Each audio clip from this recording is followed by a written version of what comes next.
I'm thrilled to be here and to chat with you for a little bit. As you know, we're in a new norm. I'm not going to spend a lot of time on this. Our new norm, of course, mask distancing, focused risk groups, sanitization. The reason that I have kind of started here in this particular slide and with this comment is that I really want to talk about these external COVID-19 protective measures and their effect really on community or social connectedness and our health. So as you know, I'm going to move over some of this here so I can see a little bit better. Social distancing has the tendency, even though again, we're all in support of these protective measures as a way to mitigate the spread of the virus. However, there are some challenges that come with being protective in these manners. And so some of those, at least from a distancing standpoint, whether it's our 6-foot rule, our limiting group size, our shelter in place, can lend itself to isolation, loneliness, self-focus, lack of groundedness, and limitations in healthy lifestyles, etc. Here. Oops. It's not letting me advance, you guys. Bear with me one second. Sorry about that. All right. So along with that, our focused risk groups, as you know, folks over 65 and folks that are immunocompromised, you know, having this, again, having a greater focus on these risk groups from a protective standpoint, of course, is wise and healthy and necessary. However, it can create, on the more challenging side, increased fear and anxiety, hypersensitivity, altered perspective, difficulty adjusting and accommodating to change, greater limitations with lifestyle compliance. Sanitization as well, again, is another protective method that, again, we all consider a new norm now. But if you stop and think about it, you know, because we're constantly told to wash our hands, to limit our contact, again, it has the propensity to limit our social connectedness in our community. And I think maybe I skipped one slide. I want to go back here because it's such a great image. Face masks. This little boy, again, as we know, again, a benefit that's necessary right now, but all we can see really is a third of his face. And therefore we miss out on expression. We miss out perhaps on some emotions. There's challenges with communicating with face masks that can lend itself to misinterpretation, that can produce frustration, insecurity. And a lot of times people that may just, if they have a hard time being heard or understanding people or can't read expressions and emotions, they may just, you know, the tendency may be to just not initiate with people. So in light of that, what I wanted to share with you guys, and again, many of you, this is not new, but I wanted to kind of take a look, as we did, at these protective measures and the challenges with these protective measures, and really talk about ways that we can overcome these challenges to yield enhanced social connectedness, enhanced community. As many of you know, as an integrative medicine service providers and practitioners, we take a whole person approach to care. We combine conventional and alternative methods of care. We truly believe in partnering with our patients and encouraging root cause identification and of imbalances and ailments, and correcting those in as much a natural way as we can. We really support lifestyle support. So I want to really focus on the whole person approach to this, however, though, and really take a look at this mind-body relationship because it's really, you know, a very foundational component of healing and health. So I'd like to, we're going to take a little dive into here and talk about it in particular as it relates to community and social connectedness. And I'm going to use these words a little bit interchangeably, although that they're not truly. So I'm going to kind of define these for us. And as we kind of talk a little bit more about community and how social connectedness is important to healing and ongoing health and wellness. So community, according to Webster's, is a social, religious, occupational, or other group sharing common characteristics or interests and perceived or perceiving itself as a distinct in some respect from the larger society within which it exists. As we look at social connectedness as a part of community, I really think it's better defined by looking at taking a dive deeper into it and looking really at these three components of social connectivity. So when we're talking about social connectivity, we're really talking about kind of three things: intimate connectedness, where we're looking at relationships that affirm who you are, relationships that perhaps say, I get you, or I love you even though I know you're flawed, or, I'm here for you in the good and the bad kind of things. Relational connectedness are really face-to-face contacts that you have they're relationships that are mutually rewarding to both of you and or to the group. And then collective connectedness is really the feeling that you have when you're part of a group or a collective. And I really believe that that even more foundational to that is really that we're all designed to have an innate desire and a need to be loved and to love, to be known and to be understood and to belong. So I want to just reiterate that with respect to, we're going to tie that into what does that have to do with my health and my healing. And I think we've made that, laid the foundation for that as far as a mind, body, and soul connection between health. We've talked a little bit here about the importance of connectivity, what that means. And I want to take a look real quickly, because I know I'm getting short on time, about some of the health benefits that you will see from social connectedness. There is quite a lot of interesting research on this, and I personally, actually, as I was diving into this, would love to get more, to spend a lot more time than I was able to prepping for this, but just to give you kind of an overview of the value that social connectedness and community brings to your health. Number one, it can strengthen the immune system. It increases healing and recovery time. It can prolong life. It lowers rates of anxiety and depression. It increases self-esteem, empathy, trust, and cooperation. And conversely, by limiting community and limiting social relationships, or being involved maybe in relationships that are unhealthy relationships, can actually produce increased vulnerability to depression and anxiety. It can create a greater risk for antisocial and suicidal behavior. It can have increased risk for death. It is found that the loneliness from lack of social relationships and community is actually one of the leading reasons for people seeking counseling, psychological counseling. There's evidence to support it increases inflammation. It can disrupt sleep, elevate blood pressure, increase AM cortisol levels, which of course are, play a big part in inflammation in the body. It can alter gene expression in some immune cells, and it can actually, having isolation and lacking social connectedness can actually diminish learning and memory. So it's very humbling. And as we, take this information and assimilate it, especially in an environment where we may be more limited than normal, in the ability to engage in community and social connected activities that maybe we did beforehand, this is kind of where I would recommend that folks start. I think it's really important to recognize the situation that we're in, the present limitations and the challenges. And then it's very important to prioritize your health. Hopefully you gain just a little bit of insight into some of the values that being connected and having community actually bring to your health, and thus prioritizing this as part of your day and your weeks is critically important to your health. I'd recommend that folks be tactical about growing your social connectedness. I think you have to be. I really love the kind of adopt the one a day principle. Where you're doing at least one active engagement per day. And that way it's manageable.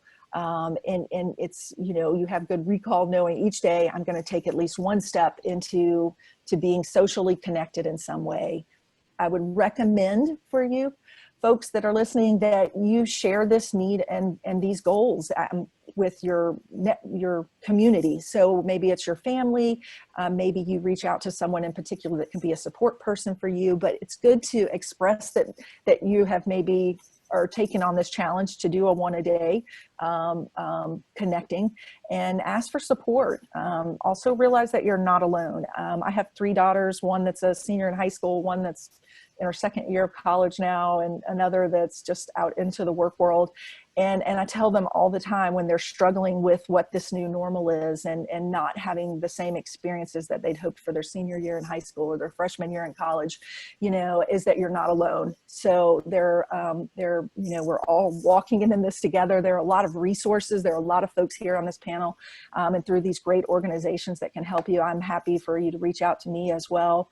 The other thing that I will share with you is it's important and helpful as well to reach out to someone else in need. So even as dire as sometimes our situations may be, there's a lot of benefit in therapy and just reaching out and moving outside of our own scope of problems and challenges. So last but not least, I'd encourage you, you know, if you need some ideas with growing your connectivity, I would recommend telephone calls. You can adopt over here video calls such as FaceTime or Zoom or Skype. Outdoor group exercises, maybe walking, bike riding, doing Tai Chi. These are all things where you could do with friends and still maintain your distance, but be able to really foster that social connectedness. You can write a letter, send an email, drop a text. I have another slide, which I probably won't be able to get to, but it is important to remember when we're talking about, you know, isolation and loneliness and looking at social connectivity, that your perception of isolation may not be someone else's. So it may be, you don't necessarily need to be amongst 10 other people to feel connected. It may be that you do a solitary something like write a letter, but yet it makes you feel connected to someone. So on the flip side, you know, it's important not to necessarily assume that, for example, my mother's 72 and she lives by herself with her standard poodle Rocky. It's important for me not to necessarily assume and plant seeds that she feels, you know, socially disconnected or isolated or lonely and anxious if she doesn't necessarily, because she's maybe not engaging in activities that I might engage in. Other things that folks can do is join a book club, a Bible study, a business organization, take virtual classes. These are all, you know, get a certificate in something. These are all things that you can do to grow your community if you're looking for ways to, you know, socially connect and build relationships in a safe way during COVID-19, especially with these physical barriers that we have. Lastly, volunteering, do something nice for someone else or for your neighbor, make dinner for somebody, you know, spend time in prayer and meditation. And I think I'm about at 10 minutes, aren't I? So I'm going to stop there and Lee, let me know if there's time for questions or not, but I appreciate the time. If there's ways that I can help you further with socially connected and getting socially connected within your local community, then please feel free to let me know. Thank you for the time, and God bless, and everyone, I pray that you stay safe. Thank you. That was amazing. Oh, thanks. A lot of information delivered in a small period of time, so I know there's going to be questions. Luann, can we give 5 minutes for questions? Sure. Okay. Absolutely. And then we'll take more questions after Luann does her HeartMath exercise. But does anybody have any questions right now?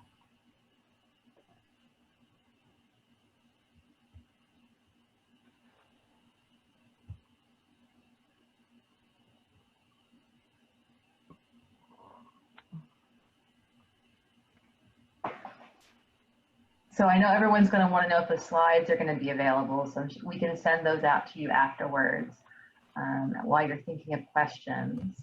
Okay. And I do have one question. So Dea, if you are someone who maybe lives alone and doesn't have people around you that you can easily go do Tai Chi with or something, do you find that it's possible to be as connected, for instance, in this type of platform? Like, is this group giving us that kind of connectedness? You know, I think most certainly. I think being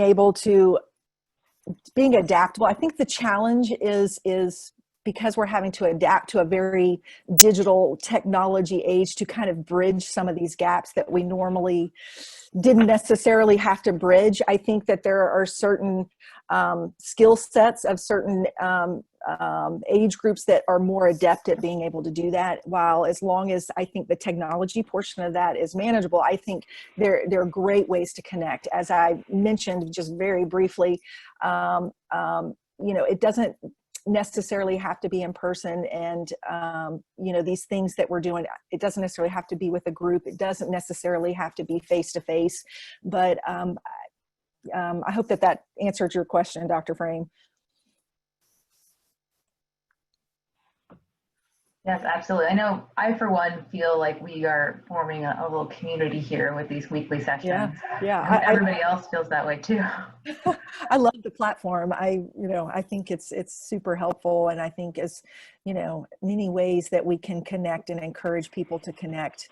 I just, you know, I guess really until I had kind of looked into this, it had been kind of on my mind, again, because of my personal situation with my girls and seeing the effects of lack of connectivity. But as thinking across the age spans, looking at younger generations to older generations, I think it's a problem across the board. And I think as many, if the more varied we can be in the platforms that we try to reach people, the better to take care of learning styles and skill set. Absolutely. Well, should we move on to Luann? Sure. Dea, that was amazing. I mean, I think this presentation will dovetail nicely into your everything that you said, and particularly about the need for community support. So I'm Luanne Jacobs, and I worked for 21 years with the GW Center for Integrative Medicine, and was a Reiki practitioner, a teacher, and kind of in the mid 2000s started doing something called HeartMath. And so today what we want to do is just explore some heart-centered practices through this type of teaching from a group called HeartMath. I first became aware of them when I read their book, The HeartMath Solution. And then a short while later, I started using their technology in order to use what is called heart rate variability to assess the effectiveness of the Reiki sessions. And then later on, that was my first kind of introduction and use of it. Then they developed more of their training materials online. So all of this now is available to us.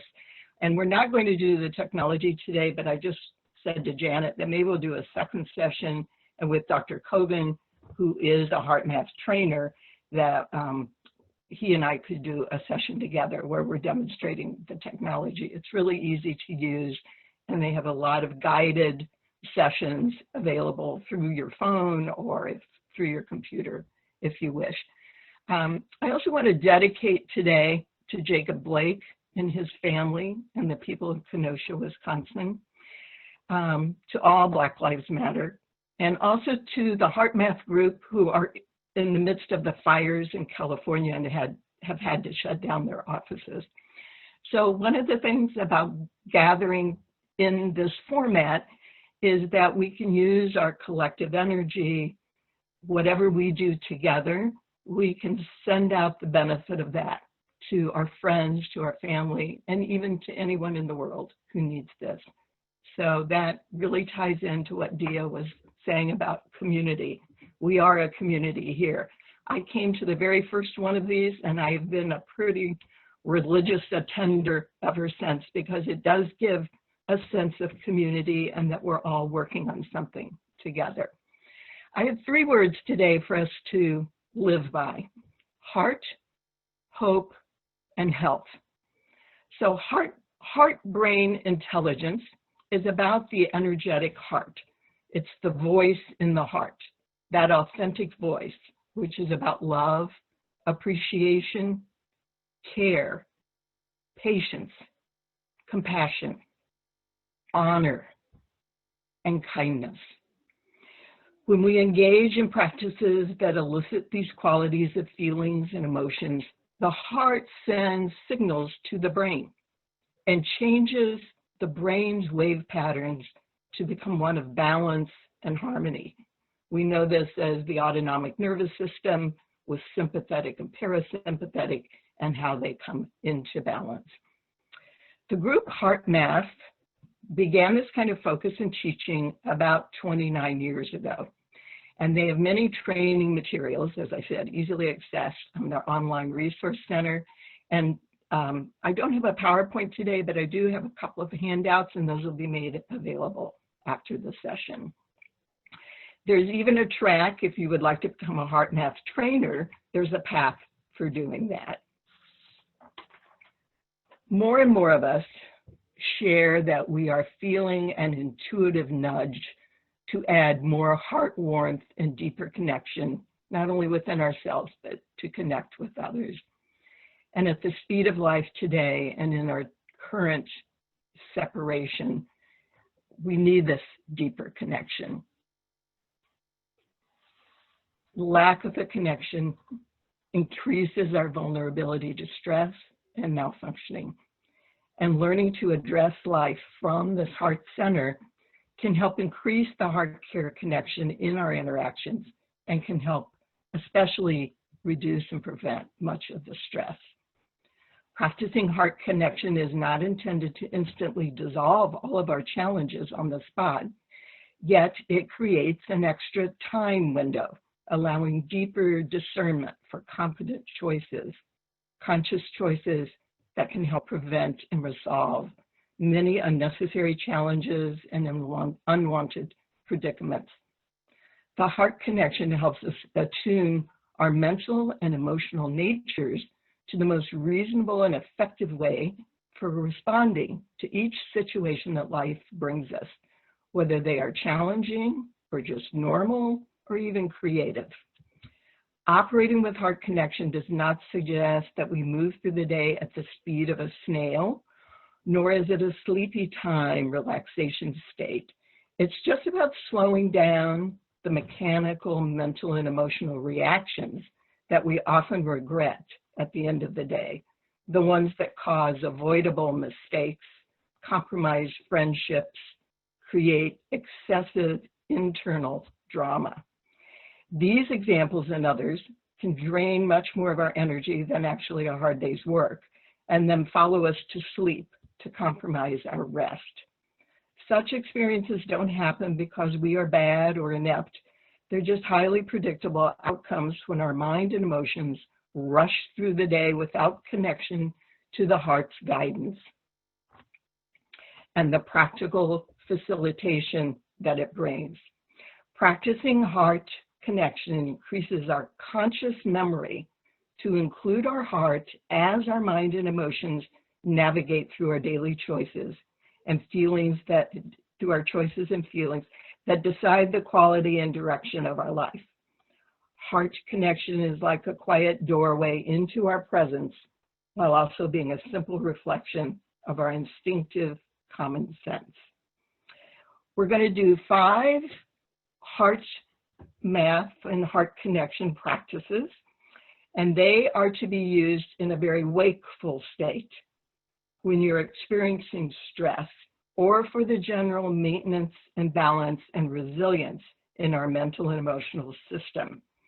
It is especially helpful and effective when you are using it to prepare for some kind of engaging in a potentially stressful situation, or preparing for projects or communications or complex decisions that you may have to make. You can use it in the morning to help you prepare for the day, and then remember to reboot occasionally during the day. So making yourself comfortable, but remain in kind of a seated or sitting position. And first we need to identify, where is the heart, okay? Open up your arms and then bend at the elbows, and where your hands land, that is the heart energy. Okay, right here. And so we begin what's called heart focus breathing. Heart focus breathing. You can close your eyes if you wish. Tune into that place in the center of your chest that is the heart. If you happen to be stressed today, you can acknowledge those feelings of stress. And then using your breath, just try to slow it down a little bit. Use your awareness and focus to remain in this heart center. And start to bring the breath in and out of the heart. You can notice, is it short? Am I breathing rapidly? Can I lengthen it a bit without discomfort?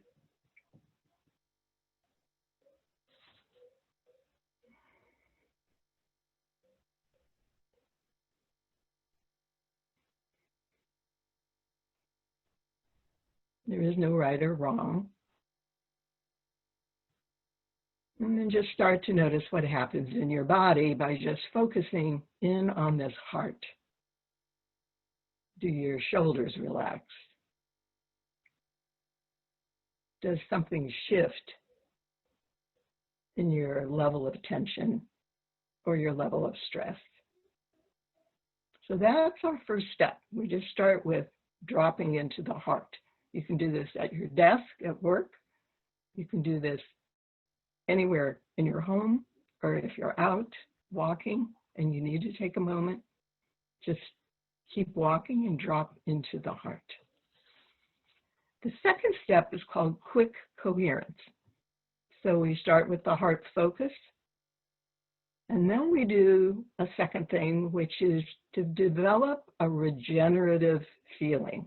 And by that, they mean appreciation, care, thinking of a person we love, or a pet, or just an attitude of gratefulness for someone or something in your life, or just the word love. Invite the word love into your life, into your heart. So let's do that for just a few more seconds, breathing in and out of the heart, thinking of someone we're grateful for, something we're appreciative of, someone we love.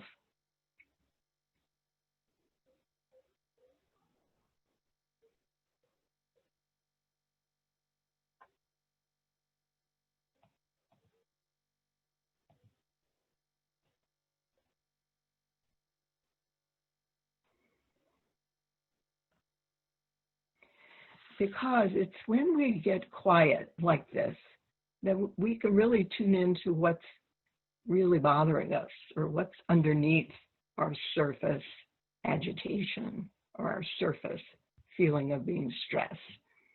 So take a moment, and maybe you're not stressed today because we're engaged together and we've already started into the heart breathing, but maybe something's been bothering you this week.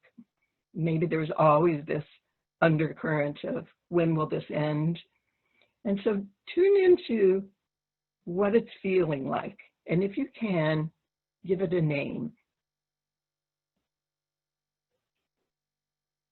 So normally I'd be working with you one-on-one and we could actually discuss this. But for now, write it down if you want, or just hold it in your consciousness. What is it that's been bothering me? And then the second thing to ask yourself is, what would I rather be feeling? So you're going to set up a continuum. On the one hand, what's bothering me? And on the other hand, what would I like to be feeling instead? So got that? Bring the attention back to your heart. You've been up in your head thinking about these things. Now we want to drop back into the heart. Find any breath rhythm that's comfortable for you. And when you breathe in that quality that you would like to have right now, that feeling that where you would like to be. And as you breathe out, let go of what I call the depleting feeling, the issue that's been bothering you. So we're going to be breathing in the new and letting go of the old. Breathing in the replenishing feeling, letting go of the depleting one. And stick with it for 5 more breaths.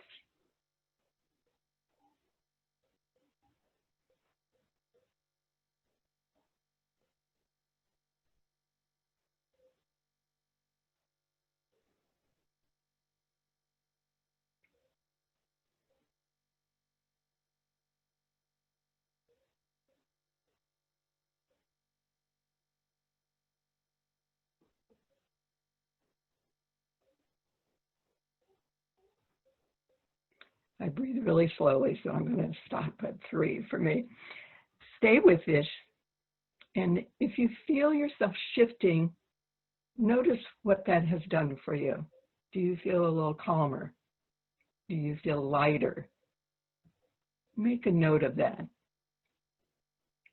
These practices can help you to anchor and maintain a connection to how you want to feel and what you're ready to let go of. And even though it may come back, you have a practice that now you can change it right away. So we've done heart-focused breathing. We've done quick coherence, where we drop into the heart and then bring in a regenerative feeling. And now we've focused on what we call attitude breathing. And that is recognizing what's bothering us, selecting a feeling that we would like to have, and then working with those 2 feelings to shift and change. The 4th breathing method from HeartMath is called freeze frame. And freeze frame's purpose is to stop the energy drain that happens when we're caught up in these cycles of anxiety, depression, worry. And it's to teach us how to gain insight from the heart's intuition. So perhaps you're in a situation that is problematic. So what you do for freeze frame is you write down carefully what the situation is and how you're feeling about it. And then you do your heart practice, dropping in and focusing on the heart, breathing in and out, inviting in that quick coherence, that regenerative feeling, re-experiencing gratefulness, appreciation. And then from this more balanced place, what would be a more efficient or better response in this situation? And here, this is not the brain that's going to give you an answer. Here, we're going to allow the answer to arise from the heart. It's the heart's message for you. So to review, you have written down the situation and how you're feeling. Then you've let that go. You've dropped into the heart, started breathing, finding a rhythm, bringing in gratefulness and appreciation, and then asking the heart what would be a more efficient or better response. As you observe any subtle changes that happen, you write down what that message is for you. It may be only a word or 2. It might be an image. It might be a song. Whatever it is, you now have 2 points to compare: where you began and what the heart's message was to you.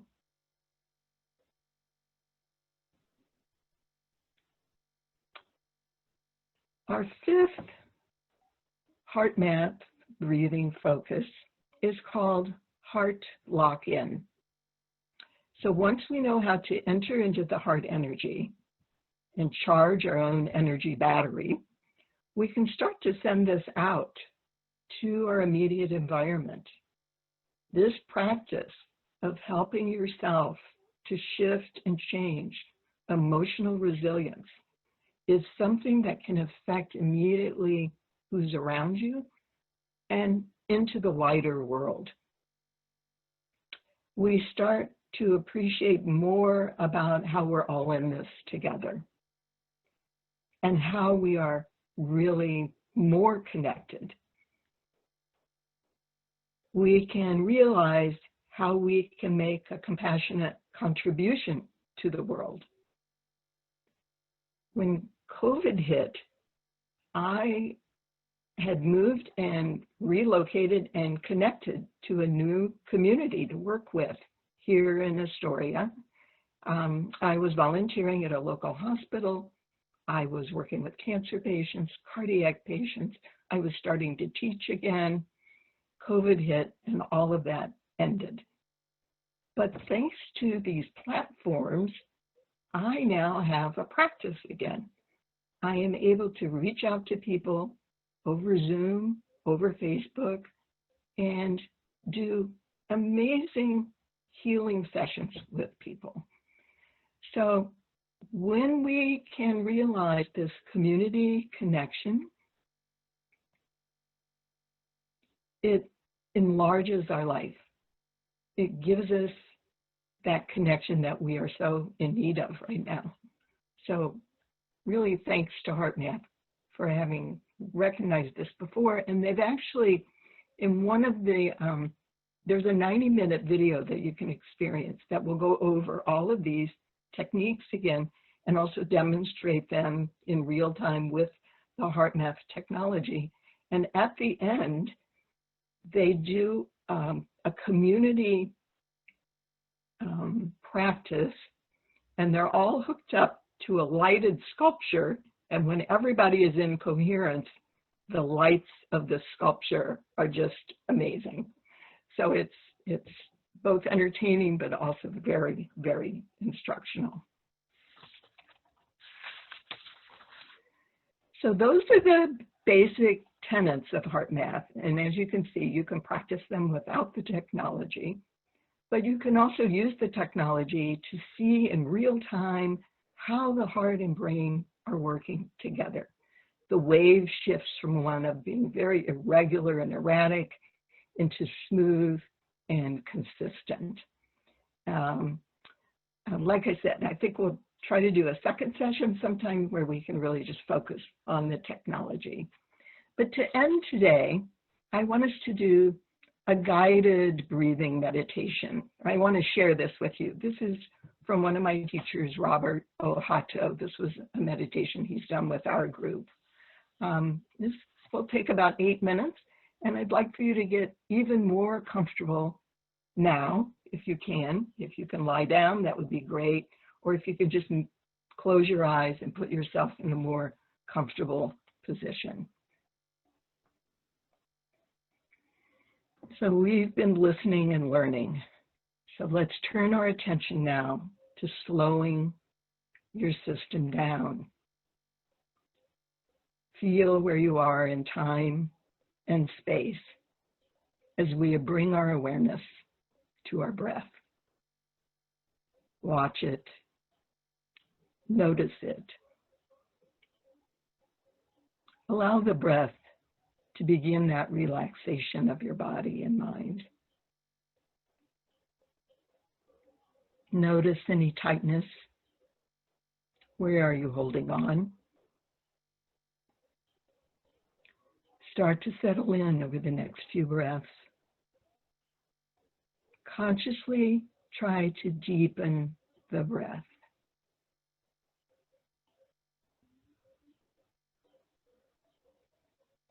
Breathe in and hold a count of 1. Breathe out, empty, and hold a count of 1.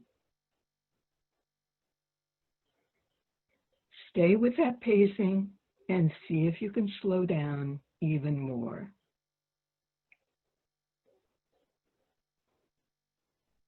Breathing in, hold a count of 1.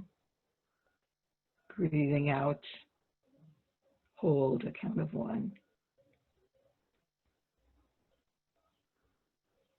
If you find you want to extend the hold to a count of 2, go ahead and explore how that feels. Is it easy to hold longer? Is it comfortable?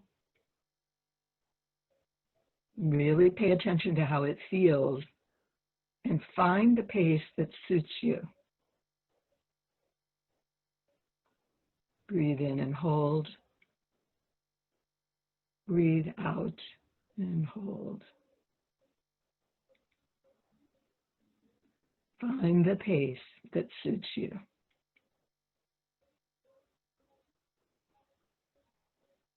Now let's scan through the body. Take the time to stop and listen. What do you hear? Bring your attention to your feet. Where are they? What are they touching? To the ankles, to the calves, to the front and the shins, up to the knees, to the back of the thighs, your hamstrings, to the front of the thighs and the quadriceps. With your breath, ground deeply into your legs and let all the chaos settle as you stand in your firm grounding.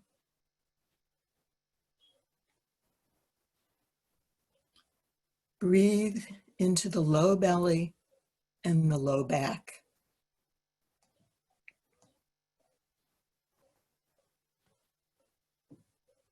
Breathe into the whole belly and notice what's happening in the belly or the gut. Are there any emotions you want to make contact with? Or any emotions that want to make contact with you? Notice without judgment.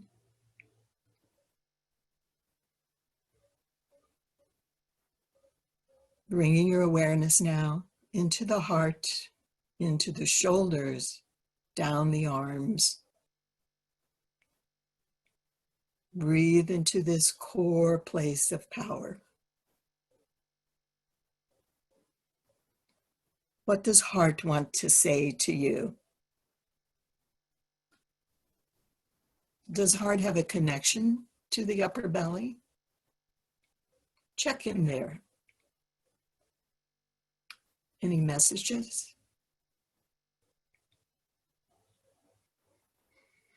Breathing down the arms and into the hands, soften the palms. Let it all go. All grasping, all feelings of powerlessness. Let it go. Let the universe carry it.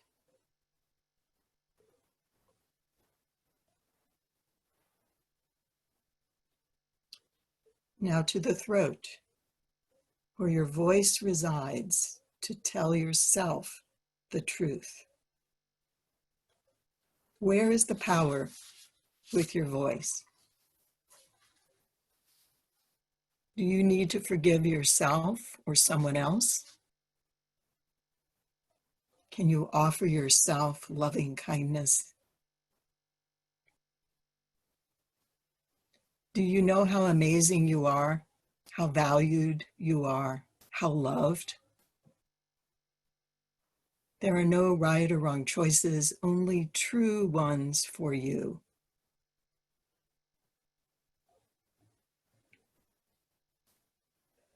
Awareness focus now moves to the head, softening in the neck, the jaw, the brow, into the mind, the mental field. What thoughts have you been having? Do your thoughts bring power to you or take your power away? Do your thoughts bring power to you or take your power away?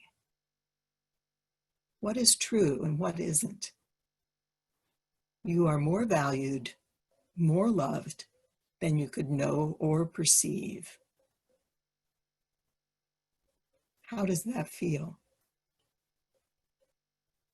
Extend beyond the mind, the mental field, and into the energetic and auric body, and beyond to the cosmos. Feel how far your energetic body extends. Go into that neutral state of light. Take a few more breaths and ask what have been your most recent messages to you, from you, and see what comes up. Whatever comes up, hold it in this love and light bliss. Release all attachments. Let everything clear out and be present with all light and all love.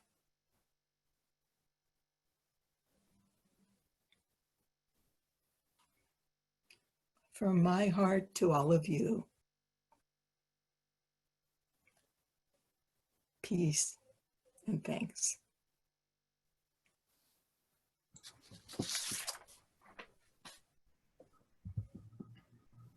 Wow.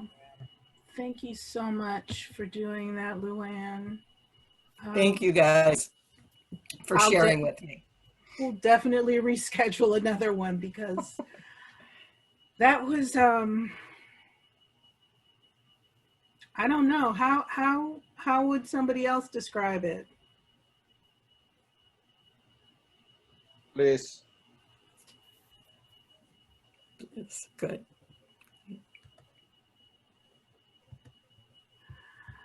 Okay, so centering, yes, centering and loving. Thank you, Joy. That describes it perfectly.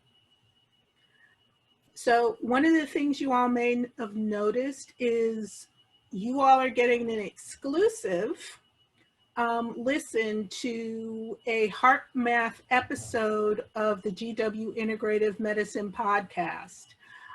It really wasn't supposed to go live until next week, but today seemed to me a perfect day to start sharing it with people. So give it a listen. Dr. Kogan is my co-host, and we talked to the Vice President of Research for the HeartMath Institute, and it's a great discussion. So give it a listen. Does anybody have any questions, any COVID-19 related questions for Dr. Kogan?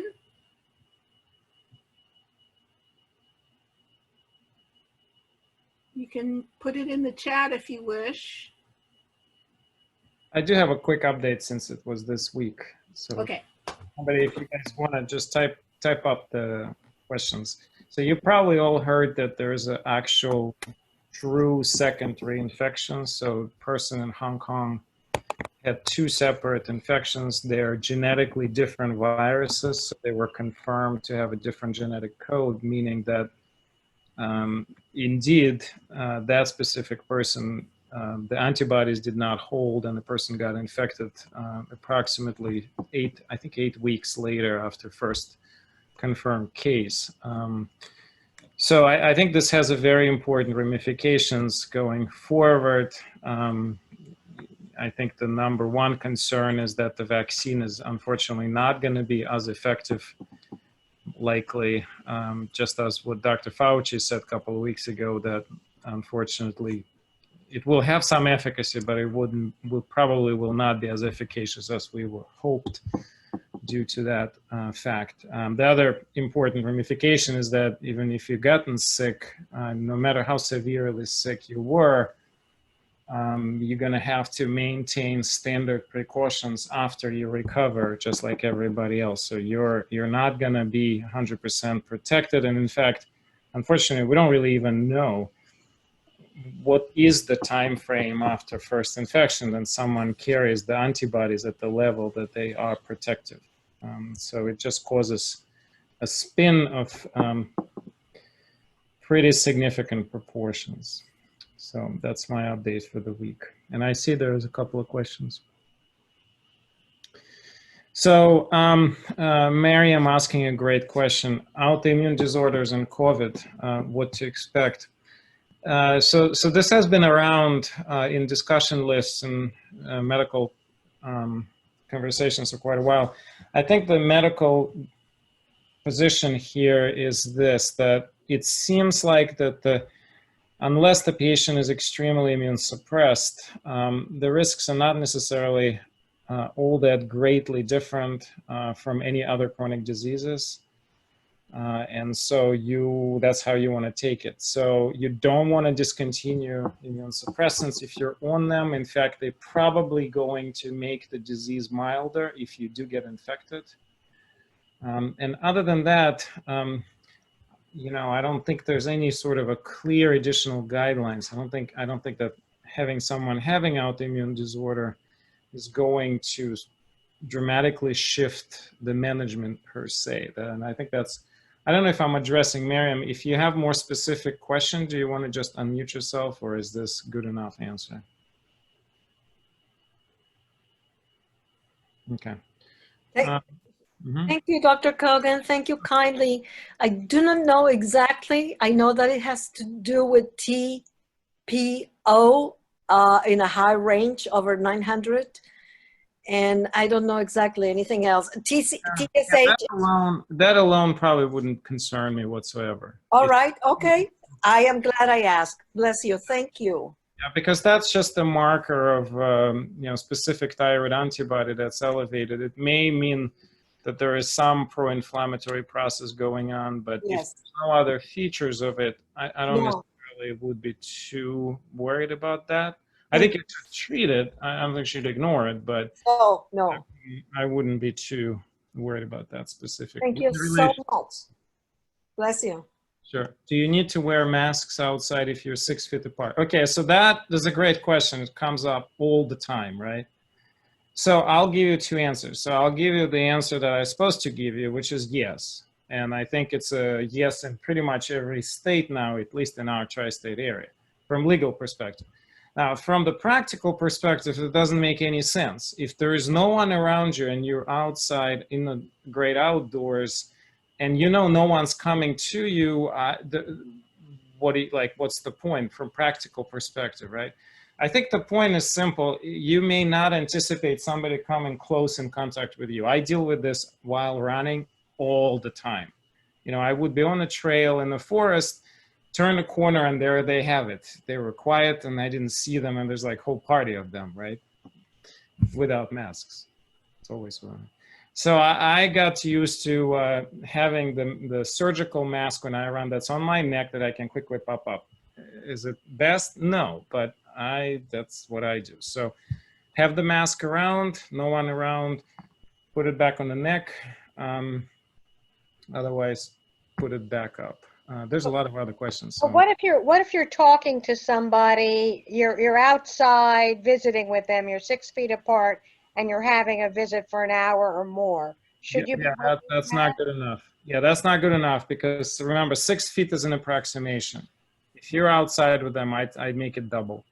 If you want to, if you don't want 12 feet, and you should probably be wearing a mask. Yeah, I would do more than 6 feet and I would wear the mask. But if you absolutely don't want to wear a mask, keep it more than 10 feet away from them all the time. Cross your fingers. Thank you. It's kind of like that. Okay, where are we? I don't know if we're going to finish the questions. I know, suddenly there are a lot of them. Yes, about new CDC guidelines, can be enforced by the actual medical. Are you talking about that asymptomatic patients don't need to be tested? Is that the new guideline? I'm not sure what that. Lourdes, I don't know what you refer by the question. What new guidelines? Because there have been multiple. The main contentious guideline is their CDC came out with a rec a couple of days ago, I think on Tuesday, saying asymptomatic patients, even if exposed, don't need to be tested, which just goes in completely bizarre, wrong direction in everybody. Didn't they backtrack on that? Oh, At least that's a little bit. Apparently, I'm on Twitter too much, y'all. Really, I am. And I vaguely remember reading something either this morning or last night. All right, well, I hope they will, because it's just stupid. It doesn't make any sense. If you're exposed and you're worried, you should be allowed to be tested. And if they say, no, we're not going to cover this, this is great. That's my opinion. I think that, I don't know. I'm going to stay out of this from political perspective. We can speculate whatever the hell we want. I want to address next question because it's really good. And I don't know if you guys, I talk at Sputnik Radio about twice a month at 7:30 a.m. on Wednesdays. And of course, they're not Russian radio station, by the way. They don't, it always comes up as a joke. But of course, they know I'm Russian. So of course, it came up that they asked me.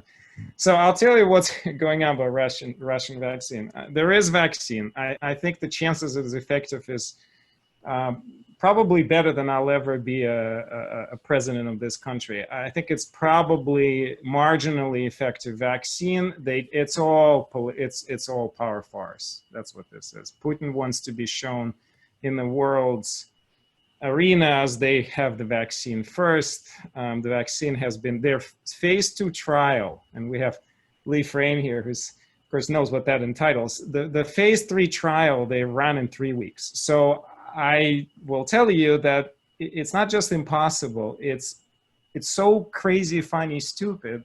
They should have at least thought through the time frame here to make some sense, because typically in 3 weeks, you will not even move, you probably won't even get 10% of people recruited. I mean, those kind of trials that to look at the actual efficacy of a treatment take a long time.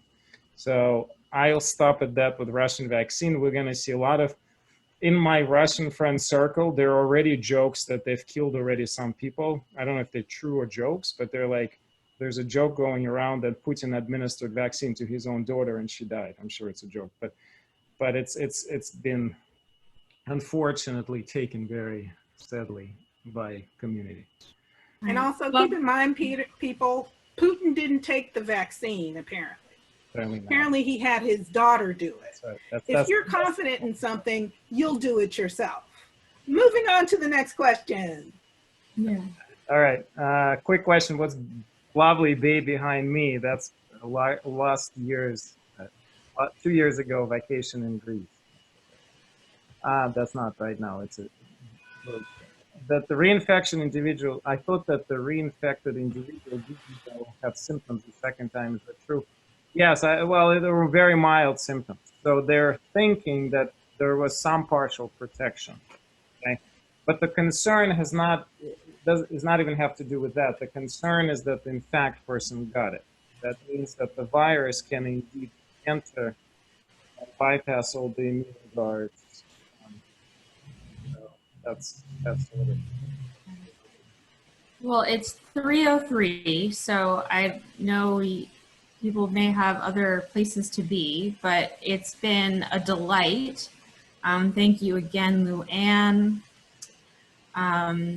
As we think of those who are in suffering or families who are in suffering, we send our energy, our love, our warmth to those, our friends, neighbors, and those with whom we share this great earth. So thank you to everyone. Janet,